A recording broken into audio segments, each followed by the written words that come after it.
What's up, everybody? Tonight we're going to be discussing Jesus' response to the rich young ruler and how the rich young ruler walks away with great sorrow because he had great possession. Jesus asked him to give his entire wealth. Give it all to the poor and come follow me. And I don't want us to lose the implications of the text here. And I also don't want us to evaluate the text as if Jesus would never ask us to give up our possessions and wealth to follow Jesus. I know most of us would say that he would never ask that of us for us to give everything, but don't be so sure. If he asked the rich young ruler, he's the same yesterday, today, and forever. So let this word be for you and me today. I want to contrast two different stories John Piper shared in a message that he preached in 2000. It goes along with the book that he wrote called Don't Waste Your Life. And I'm going to go fast because I want to keep this under 4 minutes. But he talks about an 80-year-old that's in his church. She had decided to give her latter part of her life to the people in Cameroon. Cameroon is a country in central western Africa. And she had decided that she was going to spend the rest of her latter years giving and sharing the gospel and meeting the needs of the people that were there, her and her friend. She had an 80-year-old friend that was with her in the latter parts of her life, and they together were giving their lives to these folks. And one particular day, as they're traveling the back roads of Cameroon, their vehicle loses its brakes, there's a car crash, and they end up passing away from that car crash.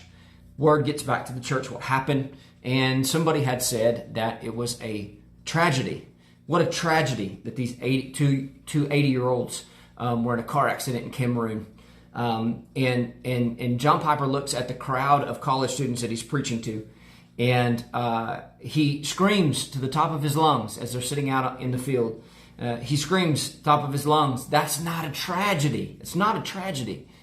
And he says, dying, giving your lives to the cause of Christ at the latter parts and latter years of your life is never, ever a tragedy.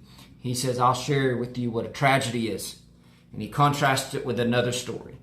And in this story, it's about a couple who he was reading it in the Reader's Digest. It was about a couple who had accumulated a lot of wealth at a very young age, and they decided to retire early. And so they retired early to Florida. They had a big boat that they spent a lot of time on. They played a lot of softball, and they collected shells along the shore. And that's how they spent the rest and remaining parts of their lives. And he looks back at the college students, screams to the top of his lungs, now that is a tragedy. See what he's doing? He's contrasting the mentality of the gospel of laying your life down, taking up your cross, and following Jesus all the days of your life versus the American dream of work hard, accumulate a lot of things, retire early, and live off of what you've built financially. What are you pursuing? That's the question tonight. That's what everything's going to hinge around. What are you pursuing? Have a great conversation. Remember, Randy and Isaac are getting married Saturday. Okay, we'd love for you to come celebrate with us at 4 o'clock. God bless you. Have a great conversation. We'll see you soon.